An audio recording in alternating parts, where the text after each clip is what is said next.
자랑은 인간이라면 누구나 가지고 있는 본능적인 인정 욕구의 발현입니다. 어느 정도의 자랑은 인간관계에서 긍정적인 윤활유가 될 수도 있습니다. 하지만 지나친 자랑은 오히려 갈등을 불러오고 때로는 스스로에게도 해를 끼칩니다. 특히 오늘 이야기할 5가지는 절대 하지 말아야 할 자랑들로 이를 알면 더 나은 인간관계를 유지할 수 있을 것입니다. 1. 돈 자랑. 돈 자랑은 가장 흔하면서도 가장 위험한 자랑입니다. 돈은 누구에게나 민감한 주제이며 이와 관련된 자랑은 대체로 부정적인 결과를 초래합니다. 돈 자랑을 하면 처음에는 주변에서 대단하다며 칭찬하고 축하하는 것처럼 보입니다. 하지만 곧 돈을 빌리려 하거나 투자를 제안하며 다가오는 사람들이 생깁니다. 이는 단순히 금전적인 문제를 넘어 인간관계까지 무너뜨리는 원인이 됩니다. 심지어 돈 자랑을 할 정도면 돈이 남아돌겠지라는 생각으로 악의를 품고 접근하는 이들도 있을 수 있습니다. 또한 돈 자랑은 스스로의 소비 습관에도 부정적인 영향을 미칩니다. 더 과시하기 위해 과도한 소비를 하거나 불필요한 지출을 하게 되고 이는 결과적으로 재산을 까먹는 길로 이어질 수 있습니다. 실제로 퇴직금을 자랑하다가 고수익을 보장한다는 사기에 휘말려 재산을 잃은 사람들의 사례는 우리 주변에서도 흔히 볼 수 있습니다. 진정한 부자는 돈을 자랑하지 않습니다. 조조가 사마이에게 발바닥이 흰 이유는 항상 숨겨져 있기 때문이라고 말한 것처럼 돈 역시 숨길수록 그 가치를 지킬 수 있습니다. 돈 자랑이 아닌 겸손한 태도가 진정한 부의 상징임을 기억해야 합니다. 2. 과거의 영광 자랑. 두 번째로 피해야 할 자랑은 과거의 영광에 대한 것입니다. 왕년에는 마리아로 시작되는 이야기는 듣는 사람들에게 공감을 얻기 어렵고 오히려 피로감을 줄 수 있습니다. 과거의 화려한 이야기를 자랑스럽게 늘어놓는 것은 현재의 부족함을 감추기 위한 도피처가 될 수 있습니다. 이는 대화의 방향을 자신만의 독백으로 몰아가게 되어 상대방의 현재를 고려하지 않는 이기적인 태도로 비칠 수 있습니다. 결국 과거를 자랑하는 사람은 고립되고 대화의 즐거움 대신 공감을 잃게 됩니다.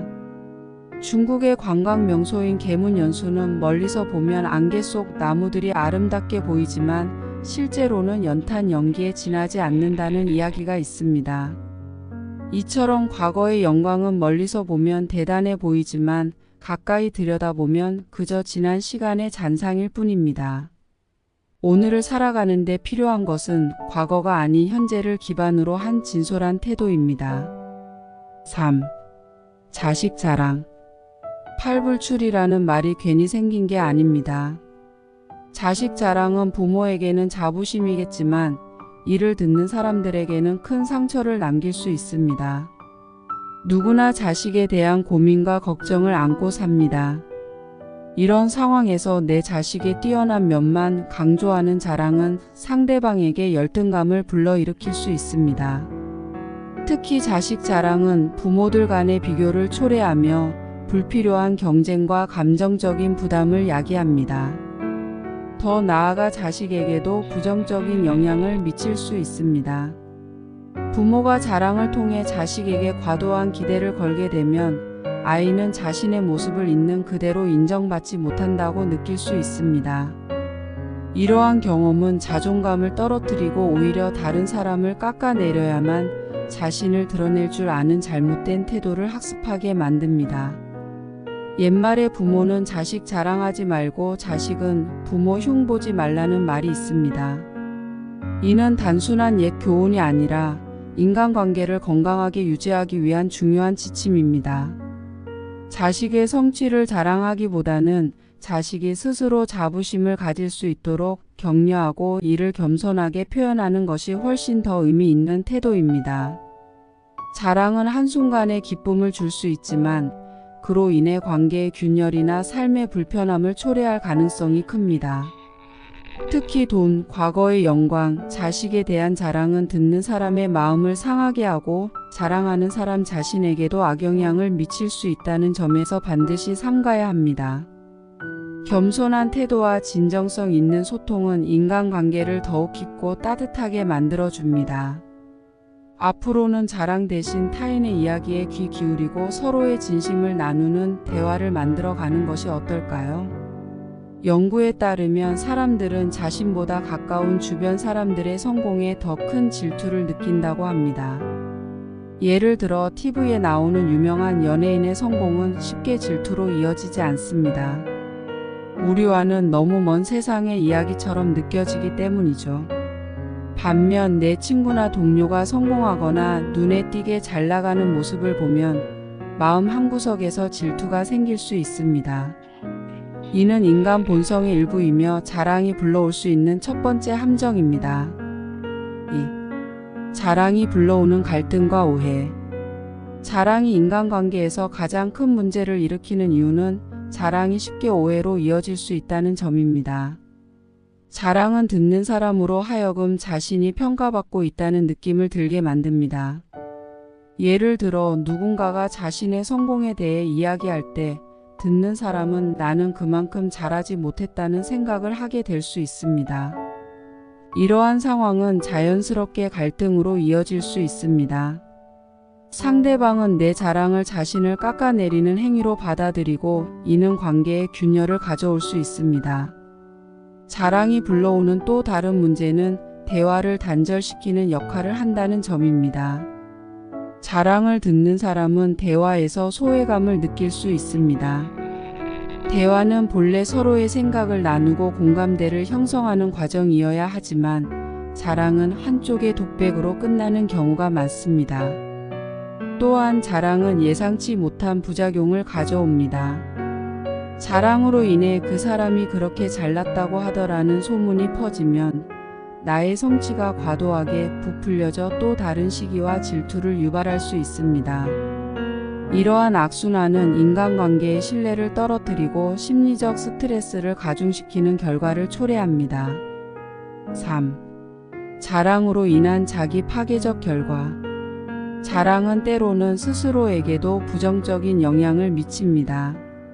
자랑을 지속적으로 하다 보면 자랑하는 사람은 타인의 반응에 집착하게 됩니다. 내 이야기를 듣고 사람들이 어떻게 반응할까? 나를 대단하게 생각할까? 라는 기대감에 사로잡히게 되는 것이죠. 그러나 현실은 기대와 다를 때가 많습니다. 사람들이 나의 자랑에 시큰둥한 반응을 보일 때 나는 실망감을 느끼고 심리적으로 위축될 수 있습니다. 더욱 심각한 문제는 자랑이 자기 과시적인 소비로 이어질 가능성이 있다는 점입니다. 돈, 물건, 성취에 대한 자랑을 지속적으로 하다 보면 더 많은 것을 얻기 위해 과도한 소비를 하거나 무리한 목표를 설정하게 됩니다. 이는 결국 경제적인 부담이나 감정적 피로를 가져옵니다. 또한 자랑은 자신을 스스로 고립시키는 결과를 낳습니다. 내가 자랑으로 관계를 맺으려 하면 주변 사람들은 나를 진정성 있는 친구가 아닌 과시적인 사람으로 인식하게 됩니다. 시간이 지날수록 주변 사람들과의 진정한 교감은 줄어들고 결국 외로움과 고립감을 느끼게 될 가능성이 높아집니다. 자랑은 우리의 본능이지만 그로 인한 결과는 반드시 우리가 원하는 방향으로 흐르지 않습니다. 자랑은 인간관계에서 갈등과 오해를 불러일으킬 수 있으며 스스로에게도 부정적인 영향을 미칠 수 있습니다. 그러므로 자랑을 하기 전에 이 이야기가 상대방에게 어떻게 받아들여질까? 내가 이 말을 하지 않아도 관계는 충분히 유지될까? 라는 질문을 던져보는 것이 중요합니다. 겸손은 자랑의 반대 개념이 아닙니다. 그것은 더 나은 방식으로 나의 성취를 표현하고 타인의 이야기에 귀 기울이는 태도입니다. 오늘부터는 자랑 대신 진정성 있는 소통으로 더 깊고 따뜻한 관계를 만들어 보세요. 성공을 자랑하고 싶은 마음은 누구에게나 있습니다. 하지만 성공을 드러내는 방식은 우리의 품격과 직결됩니다. 자랑과 진정성 있는 표현의 차이는 간단합니다. 자랑은 내가 이뤄낸 것을 강조하며 상대방의 반응을 기대하지만, 진정성 있는 표현은 내 성공을 통해 다른 사람과 나눌 수 있는 가치에 초점을 맞춥니다. 예를 들어 큰 성과를 이뤘다면 단순히 내가 이렇게 성공했다가 아니라 이 과정을 통해 이런 점을 배웠고 여러분에게도 도움이 될 수 있을 것 같아요 라고 이야기해 보세요. 이는 상대방이 나의 이야기에 공감하며 대화를 나누는 계기가 됩니다. 내가 성공한 만큼 다른 사람에게 긍정적인 영향을 줄 수 있다면 그것이야말로 진정한 성공의 모습 아닐까요? 또한 성공은 겸손하게 표현할 때 그 빛을 발합니다. 프란치스코 교황의 말씀처럼 강은 자신의 물을 마시지 않고 나무는 자신의 열매를 먹지 않습니다. 나의 성공이 다른 이들에게 도움이 되는 방향으로 나아갈 때 그 가치는 배가 될 것입니다. 2. 관계를 깊게 만드는 소통 방법. 자랑을 줄이고 진정성 있는 소통으로 전환하는 것은 관계를 더욱 풍요롭게 만듭니다. 상대방과의 관계를 깊게 하기 위해 중요한 것은 나의 이야기를 강조하기보다 상대방의 이야기에 귀 기울이는 것입니다. 대화는 말하는 것만큼 듣는 것도 중요합니다. 누군가 자신의 이야기를 나눌 때 그렇구나, 어떻게 그런 경험을 하셨나요? 처럼 상대방을 존중하고 궁금해하는 태도를 보이는 것이 중요합니다. 이는 상대방에게 내가 관심받고 있다는 느낌을 주어 더 깊은 대화를 나눌 수 있게 합니다. 겸손한 태도는 소통의 중심에서 빛을 발합니다. 내가 상대방보다 우월하거나 더 많은 것을 가졌다는 마음을 가지면 대화는 어긋나기 쉽습니다. 오히려 상대방의 입장에서 생각하고 내가 이 사람이라면 어떤 말을 듣고 싶을까? 를 고민하는 것이 관계를 더욱 단단하게 만드는 비결입니다. 3. 겸손과 노블레스 오블리주의 의미. 겸손은 단순히 자랑을 하지 않는 것을 넘어 나의 위치와 성취를 활용해 더 큰 가치를 만들어가는 행동입니다. 이를 잘 보여주는 개념이 바로 노블레스 오블리주입니다. 높은 지위나 성공을 거둔 사람일수록 그에 걸맞은 책임과 의무를 다해야 한다는 철학입니다.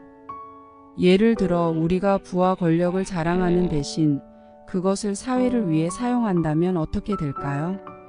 성공한 사람의 겸손과 나눔은 그 자체로 큰 영향을 미칩니다. 성공은 혼자서만 빛날 수 없습니다. 성공이 존경받으려면 그것이 어떻게 다른 사람들에게 영향을 미쳤는지가 중요합니다. 노블레스 오블리주를 실천하는 삶은 단순히 물질을 나누는 것을 넘어 자신의 태도와 행동으로 더 큰 선한 영향력을 끼치는 것을 의미합니다. 내가 이룬 성공이 다른 사람에게 희망을 주고 내가 가진 것이 다른 이들의 삶을 개선하는 데 쓰인다면 그것이야말로 품격 있는 삶의 모습 아닐까요? 결론. 겸손은 우리 삶의 품격을 높이는 열쇠입니다. 진정성 있는 성공 표현, 상대방과의 소통을 중심에 둔 대화, 그리고 노블레스 오블리주를 실천하는 태도는 우리의 삶을 더욱 풍요롭게 만듭니다. 자랑 대신 겸손과 배려를 선택할 때 우리는 인간관계를 더욱 단단히 하고 스스로의 품격도 지킬 수 있습니다. 오늘 이야기한 내용을 통해 여러분의 삶이 조금 더 따뜻하고 깊어지기를 바랍니다. 앞으로도 겸손과 나눔으로 삶의 지혜를 만들어 가시길 응원합니다.